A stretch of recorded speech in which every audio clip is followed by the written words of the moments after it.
अस्सलाम वालेकुम जी, मैं हूं फैसल अब्बास और मेरे साथ मौजूद हैं रिजवान गिलज़ई साहब और मोहम्मद ज़मीर साहब।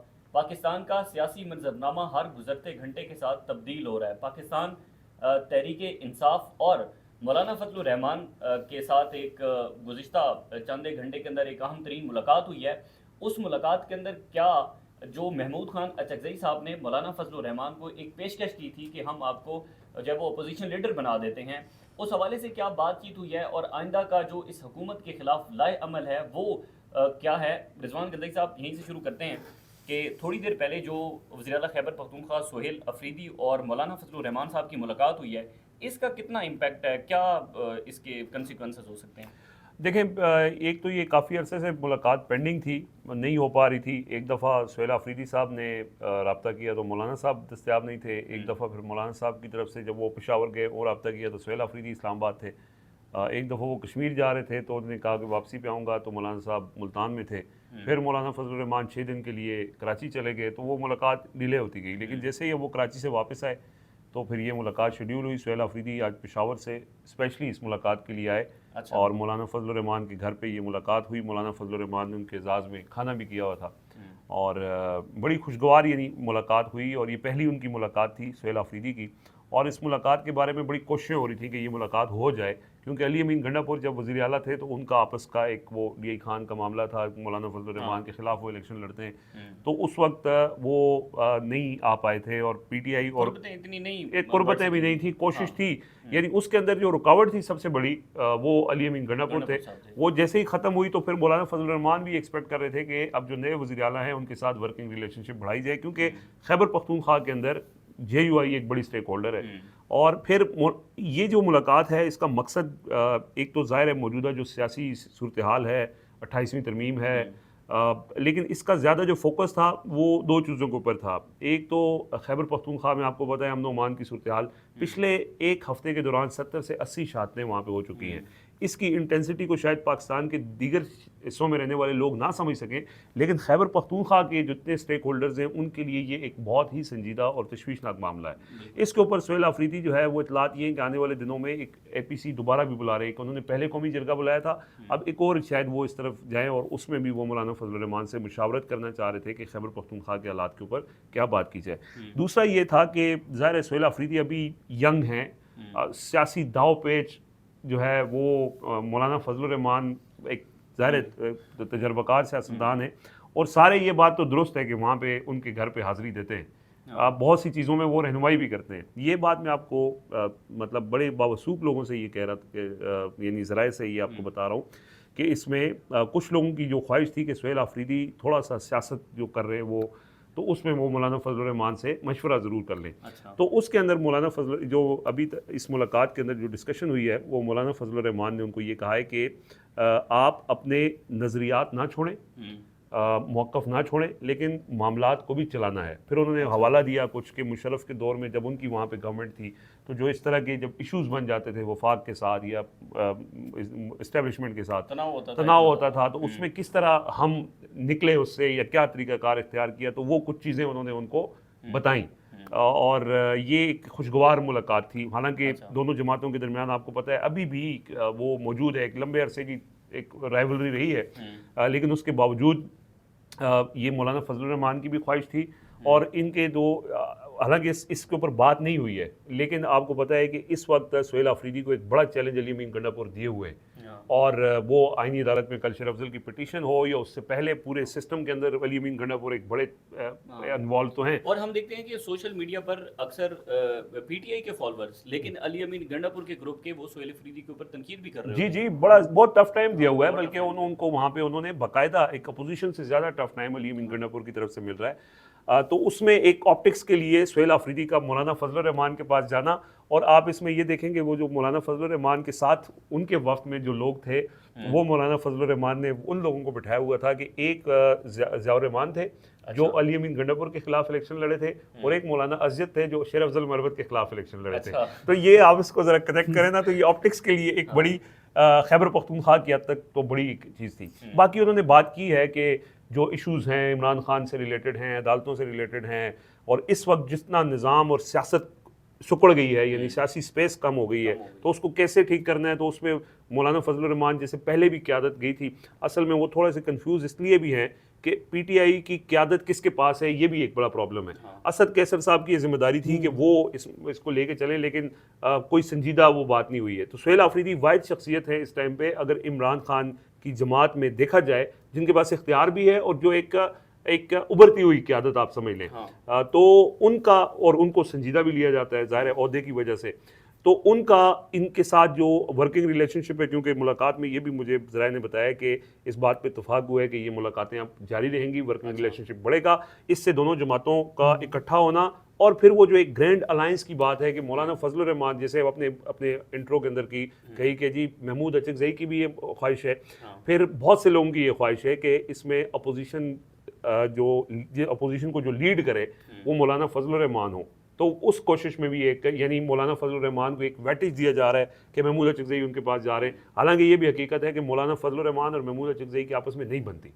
ये वैसे ठीक है, एहतराम वाला ताल्लुक है, लेकिन दोनों के एक दूसरे के ऊपर वो रिजर्वेशन मौजूद हैं। हाँ, लेकिन सुहेल आफरीदी जो इस वक्त कमांड में है, जाहिर है उनके ऊपर ही पीटीआई सारी रिलाई कर रही है, तो उनका वहाँ पे जाना दोनों जमातों के दरमियान ये जो एक गैप है इसमें कमी भी होगी और मौलाना फजलुर रहमान ज़्यादा उस चीज़ को संजीदा लेंगे कि वाकई पीटीआई हमारे साथ चलना चाहती है। वो ये समझते हैं, उनको अभी भी ये लगता है ज़मीर भाई कि हमने नवाज शरीफ को जब जेल से निकालना था या नवाज शरीफ के लिए रिलीफ लेना था, वो हमने पीडीएम के जरिए मौलाना फजलुर रहमान ने उस तहरीक को लीड किया, प्रेशर बिल्ड किया और रिलीफ लिया। वो ये समझते हैं कि अगर पीटीआई भी चाहती है कि इस तरह का रिलीफ हो तो वो इसमें एक कलेक्टिव एफर्ट के साथ। अच्छा रिजवान साहब, एक और सियासी ज़ैचा जो एक मुमकिन तौर पर बन रहा है, 3-4 चीज़ें मैं आपके सामने रखूँगा। ज़ाहिर बात है उसके हवाले से आपके पास कोई खबर भी होगी और आपने इस पर तज़िया भी देना है। आज एक तो मुलाकात हुई मौलाना फजलुर रहमान से, उससे पहले यह है कि सुहेल आफरीदी की एक हफ़्ते में 2 मुलाकातें होती हैं गवर्नर केपीके के साथ। उसके साथ ये होता है कि मौलाना फजलुर रहमान आसिफ अली ज़रदारी को कराची में बैठकर ये दावा देते हैं कि अगर आपने 18वीं तरमीम का तहफ़्फ़ुज़ करना है तो आप बड़ी इमारत से निकल कर हमारे पास आएँ और जो बड़ी इमारत है उसमें बैठकर आप इस जो तरमीम है इसका तहफ़्फ़ुज़ नहीं कर सकते। साथ आज हफीज़ुल्लाह खान नियाज़ साहब ने बड़े कॉलम लिखा है बड़ा ज़बरदस्त किस्म का, उसमें उन्होंने ये कहा है कि आगे भी चलकर मैं बहुत सारी चीज़ें आपसे करूँगा, लेकिन सबसे पहले ये बताएं कि उन्होंने ये कहा है कि बहुत सारी चीज़ें ऐसी हो रही हैं कि हुकूमत उससे बेखबर है और हुकूमत के पाँव से जो ज़मीन वो सिरक रही है और तब उसको पता चलेगा जब ये ज़मीन मुकम्मल तौर पर उसके पाँव से निकल जाएगी। तो आपके पास ये क्या खबरें हैं भाईजान, ये क्या मंजरनामा बन रहा है, क्या सियासी ज़ैचा बन रहा है? वंडर बॉय की भी दोबारा बातें हो रही है, तो इसको ज़रा एड्रेस कीजिए। देखिए ज़मीर भाई, जो ये बात तो दुरुस्त है कि हुकूमत को आखिरी जब तक उसकी वो ज़मीन सिरक नहीं जाती है, हुकूमत को लगता है कि कोई मसला नहीं है। पीटीआई की हुकूमत जब जा रही थी, सारी चीज़ें पहले से प्लान हो रही थी, एक लंबे अरसे से वो तहरीक-ए-एतमाद के लिए लोगों को इकट्ठा करना, वो काफ़ी अरसे से उसके ऊपर तो काम हो रहा था, लेकिन आखिरी दिन तक पीटीआई के मिनिस्टर्स पूरे एतमाद थे कि हम कहीं नहीं जा रहे, हमें बड़े पूरे एतमाद थे कि हमें वो उस टाइम पे खैर बाजवा साहब जो है वो उनको तसल्ली भी दे रहे थे, लेकिन मामलात बाजवा साहब के हाथ से भी निकल गए थे, वो आपको बेहतर पता है, उसके ऊपर तो बड़ा यानी बात भी हो चुकी है। देखिए ये जो मंजरनामा की आपने बात की है, ये बात तो तय है, दुरुस्त है, यानी कि ये कोई ख्वाहिश नहीं है, ये इसके ऊपर तो काफ़ी अरसे से काम हो भी रहा है कि जो मौजूदा सेटअप है इसकी ये शक्ल नहीं देनी, इसकी शक्ल बदलनी है। अच्छा, उसमें अब जो हफीज़ुल्लाह नियाज़ी साहब ने भी आज एक उसका हवाला देते हुए ये कहा कि 27वीं तरमीम पीपल्स पार्टी ने उस वक्त अपने ले दे करके, मतलब अपना उसमें भाव में मतलब लेन देन करके उन्होंने उस वक्त उसको गुजार लिया था, लेकिन जो निज़ाम है उसको ये चीज़ पसंद नहीं आई थी उस वक्त उनका लेन देन करना, और उनको ये था कि चले अभी तो हमारी मजबूरी है, हमने और चीज़ें अदालतों को कंट्रोल करना था, ज़रूरत थी। लेकिन उन्होंने कहा चलो, फैसल वाडा ने कहा जी जो चीज़ें 27वीं में 28वीं में हो जाएंगी, 29 में आ अब वो 28वीं होनी तो है, ठीक है। वो पहले ये था कि बजट से पहले शायद हो जाए, अब उसके अंदर ये है कि जब ये पता चला और बिलावल भुट्टो ने उसके ऊपर आप जो रद्द-ए-अमल दिया है, जरदारी साहब ये समझते हैं कि जो जिस वजह से ये तरमीम की जा रही है, यानी सूबों को जो वफाक का बहुत ज़्यादा हिस्सा पैसे जाते हैं, वो उन्होंने कहा है कि वो पैसे आप हमसे ले लें, लेकिन ये चीज़ें सारी ना करें, क्योंकि उसके अंदर अगर तो तरमीम की तरफ। अच्छा, अगर इसको थोड़ा सा व्यूज़ के लिए आसान बनाएं, आपको लगता है कि ये जो ट्रैके की बात हो रही है, नून लीग, पीपल्स पार्टी, मौलाना फजलुर रहमान, बड़ी अपोजिशन की तो ये जमातें, अगर जिनकी पीपल्स पार्टी इस वक्त हुकूमत में है, आपको लग रहा है कि कोई ऐसा चांस बन सकता है, ऐसा माहौल बन सकता है कि इसमें पीपल्स पार्टी इनको ज्वाइन कर ले और एक मरतबा फिर कोई एक नया सेटअप इस हुकूमत के खिलाफ खड़ा हो जाए, और हुकूमत जो है नून लीग खास तौर पे, जिसके फिजुल्लाह नियाजी भी आज उन्होंने लिखा है, उन्होंने कहा है कि मुस्तकबिल में पीटीआई, जेयूआई और पीपल्स पार्टी इकट्ठे होंगे, ठीक है, यक जान दो कालिब उन्होंने लिखा है। लेकिन मैं थोड़ा सा पीछे जाता हूँ 26वीं तरमीम के मौके पे। 26वीं तरमीम के मौके पे आपको याद होगा कि बिलावल भुट्टो जरदारी मौलाना फजल रहमान के घर से उठ ही नहीं रहे थे। वो एक कमरे में बिलावल भुट्टो जरदारी साहब बैठे हुए थे, दूसरे कमरे में पीटीआई के लोग बैठे हुए थे। तो मौलाना कभी बिलावल के पास जाते थे, कभी पीटीआई के पास जाते थे। बिलावल भुट्टो जरदारी, ये मौलाना फजल रहमान के बहुत करीबी ज़राए ने हमें ये बताया कि बिलावल भुट्टो ये चाहते थे कि किसी तरह मौलाना फजल रहमान उनको पीटीआई के साथ इंगेज कर ले, और उनकी ये ख्वाहिश थी कि अगर पीटीआई हमारे साथ मिल जाती है तो हम ये 26वीं तरमीम रोक सकते हैं। ये बिलावल की ख्वाहिश थी। मतलब हम बिलावल के ऊपर तनकीद करते हैं, लेकिन ये एक हकीकत थी कि वो ये चाह रहे थे कि 26वीं तरमीम ना हो। अच्छा, वो चाह रहे थे 27वीं ना हो, तो जरदारी साहब फिर प्रिवेल कर गए ना। लेकिन बिलावल की ये ख्वाहिश थी। बिलावल ने मौलाना फजल रहमान के एक पाँव नहीं पकड़े, बाकी कोई चीज़ छोड़ी नहीं है कि आप खुदारा इससे हमें बचाएं। मौलाना फजल रहमान ने कोशिश की। आपको याद होगा मौलाना फजल रहमान ने मुलाकात अरेंज की इमरान खान के साथ। वफ्द यहाँ से गया था और वो इमरान खान से मुलाकात हुई। उस मुलाकात के अंदर वो जो वफ्द में शामिल एक रुकन था, उसने बाद में ये बताया कि हमने इमरान खान के सामने ये तजवीज़ रखी थी कि पीपल्स पार्टी जो है वो ये चाहती है कि अगर आप हमारे साथ कोई पैचअप कर लें तो हम इस हुकूमत से छुटकारा ले सकते हैं। लेकिन खबर ये थी कि इमरान खान ने उस वक्त इनकार कर दिया था।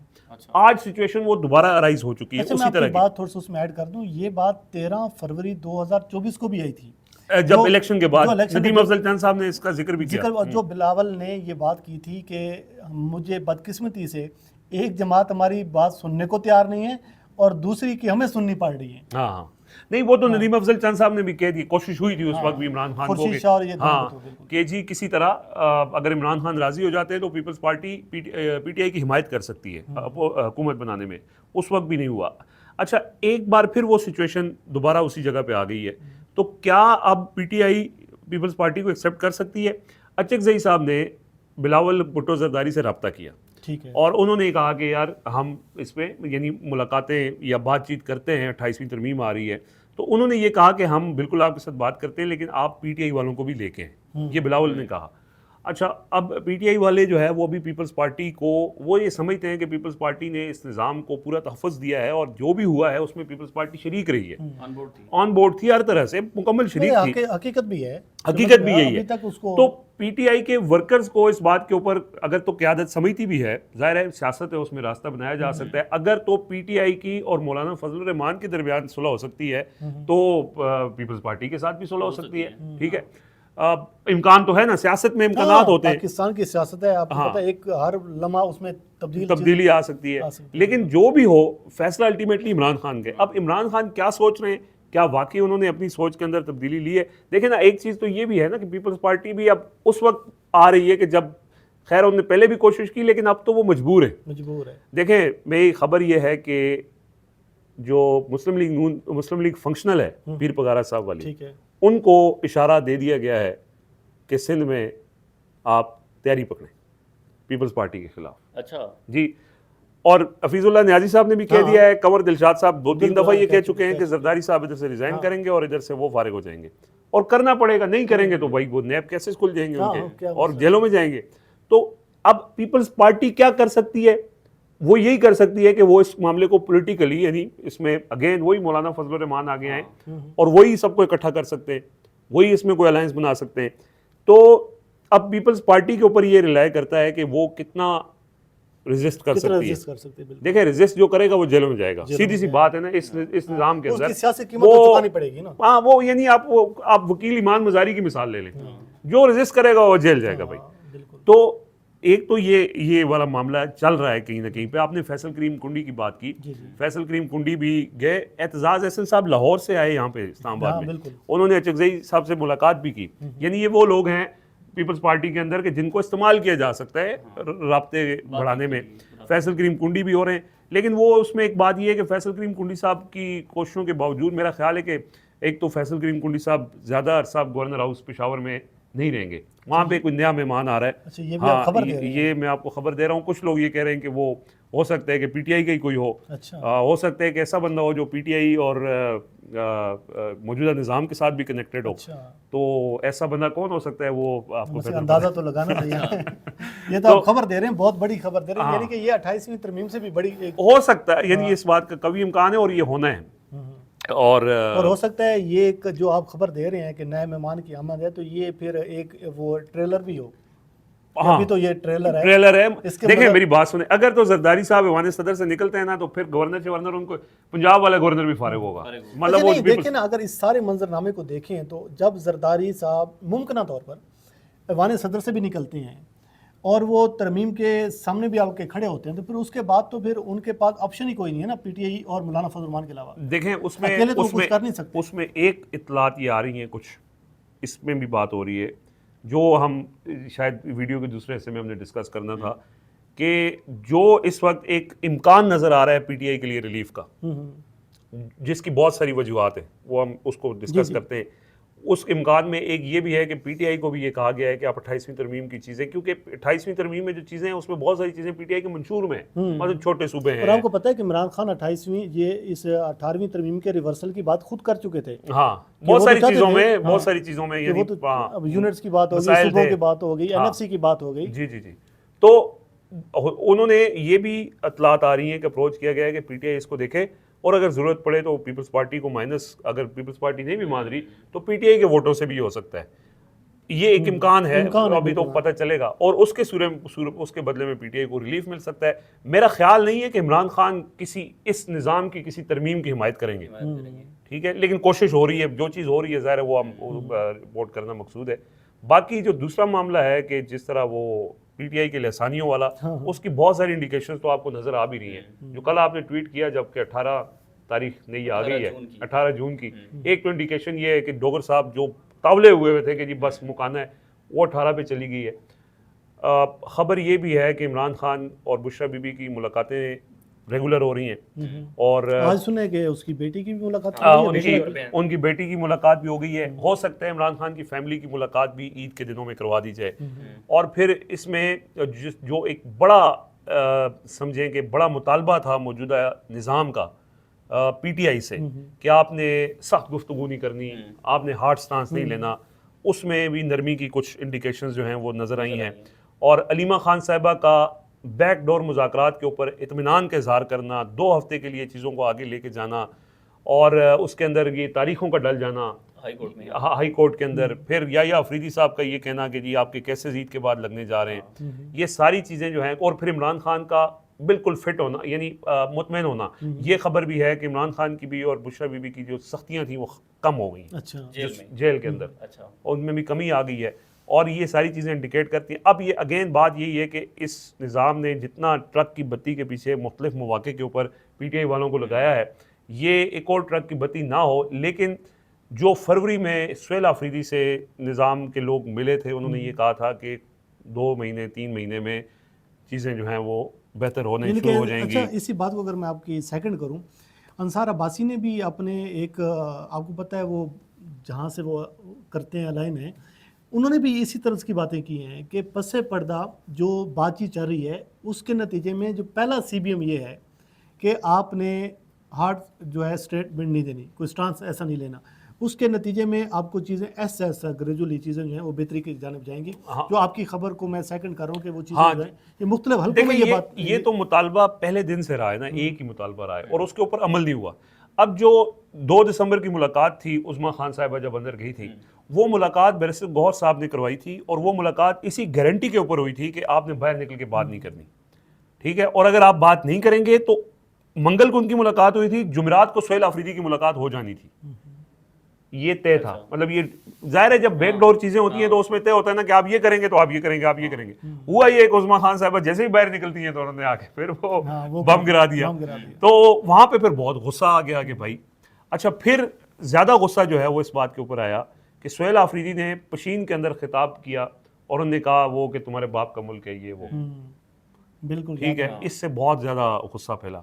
अब मसला ये है कि जो मीडिएटर है ना, जो चीज़ों को ठीक करना चाहते हैं, जो मोहसिन नकवी हैं, जो सीधी बात है, हाँ बिल्कुल, वो ये कहते हैं कि भाई पीटीआई वालों से ये कहते हैं कि आपके लिए रिलीफ, मोहसिन नकवी साहब अगर गारंटी देते हैं तो जाहिर है इस टाइम पे निज़ाम के अंदर गारंटर सबसे बड़े वही हैं। वो ये कहते हैं कि आप थोड़ा सा हाथ हल्का रखें तो आपके लिए चीज़ें आसान हो सकती हैं।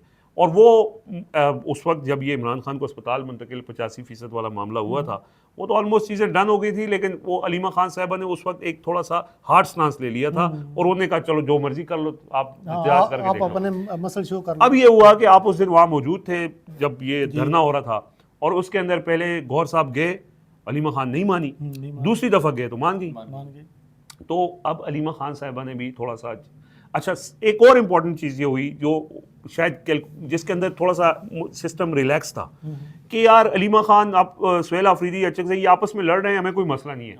हुआ ये कि सारे इकट्ठे बैठ गए, ठीक है, और ये सब ये बात भी कर रहे थे कि जिस दिन ये इकट्ठे बैठ जाएंगे चीज़ें बेहतर हो जाएंगी। वो इकट्ठे बैठे और जो बातचीत गुफ्तगू हो रही थी उसके अंदर इन्वॉल्व हुए, क्योंकि उस वक्त जो गुफ्तगू हो रही थी ना, वो सीधी जो बात है, बैरिस्टर गौर पैगाम मोहसिन नकवी और बैरिस्टर गौर एक्सचेंज कर रहे थे, बैरिस्टर गौर आगे अख्वानज़ादा हुसैन के जरिए अलीमा खान को बता रहे थे, वो डायरेक्ट यानी कोई कम्युनिकेशन नहीं थी। अब शायद जो है वो थोड़ा सा यानी इन्वॉल्व हुए हैं।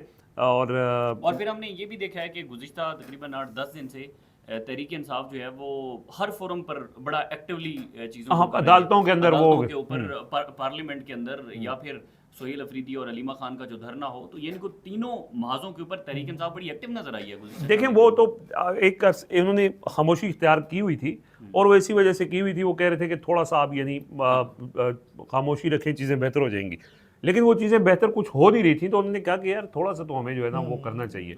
फिर ये भी हुआ, उसमें ज़ाहिर है आपको पता है कि पहले ये तय था कि रूट जो है वो होगा, वो जाएंगे चक्री से और पटियाला चले जाएंगे, लेकिन वो रूट उन्होंने तब्दील कर लिया, तो उस पर भी जो है वो बड़ा यानी एक, और हुकूमत ने खुद ही एक बहुत बड़ी चीज़ कर दी, उससे प्रेशर तो डेवलप हुआ, मतलब आप ठीक है। देखिए मसला क्या है निज़ाम को, आप पटियाला के बाहर 10,000 लोग वैसे इकट्ठे हो जाएंगे, कोई मसला नहीं है। सही बात है। सुहेल आफरीदी जब वज़ीर आला वहाँ पे आएगा तो फिर खबर भी बनेगी, फिर उसके ऊपर एक मसला भी होगा। वहाँ पे ये भी था कि चूंकि ये जो 26 नवंबर की जगह है वो एंट्रेंस थी इस्लामाबाद की, एंट्रेंस और एग्जिट था, जब वो बंद हो गया तो फिर 3-3, 4-4, 5-5 किलोमीटर के ऊपर जो पब्लिक ट्रांसपोर्ट थी वो मुकम्मल पूरा पिंडी बंद हो गया। जी बिल्कुल, मतलब ये एक बड़ी स्ट्रेटेजिक लोकेशन है कि अगर आपने मतलब जोर डालना है तो ये रिजवान साहब निज़ाम के लिए और भी चैलेंज है। देखें बजट आ रहा है, IMF के जो इंडिकेटर्स आ रही हैं, जो इन्फ्लेशन रेट है आज, यानी कि जो इन्फ्लेशन आपकी 10% से नीचे आ गई थी, आज की खबर ये है कि वो 14% क्रॉस कर गई है। IMF कह रहा है कि जो सब्सिडी वाला आपका चेक करते हैं सारे चैप्टर बंद करें, जी बिल्कुल, ठीक है, वो सारी चीज़ें आप क्लोज करें। उसके बाद वो आपका जो अपना FBR के जो शॉर्टफॉल है, जो चीज़ें महंगाई वाली चीज़ें आ रही हैं, और अगले आने वाले दिनों में इतनी शदीद चीज़ें जो इंडिकेटर्स आ रहे हैं, ये भी तो एक चैलेंज है निज़ाम के लिए। बिल्कुल, इसीलिए तो निज़ाम ने वैसे ही ये फैसला कर रखा है कि बजट के बाद बहुत सारी चीज़ें चेंज होनी है, और वो उसकी इंडिकेशन नज़र भी आ रही है। और अब वो किस हद तक, यानी इस वक्त देखें एक और बड़ा फैक्टर उसके अंदर ये भी है कि इस पीपल्स पार्टी के साथ तो मसाइल हैं ही हैं, मोहसिन नकवी साहब और इसहाक डार साहब के जो आपस में एक चपलिश है, फिर मरीम नवाज साहिबा का भी एक बैकग्राउंड तो रहा है, उनकी बहुत दफ़ा सुलह भी हुई है, सारा कुछ हुआ है, लेकिन इसहाक डार साहब को मोहसिन नकवी साहब ने कॉर्नर कर दिया है। आप देखें वो ईरान गए हैं, वो वज़ीर ख़ारजा का काम है वहाँ जाना, लेकिन वो भी वहाँ पे वो चले गए।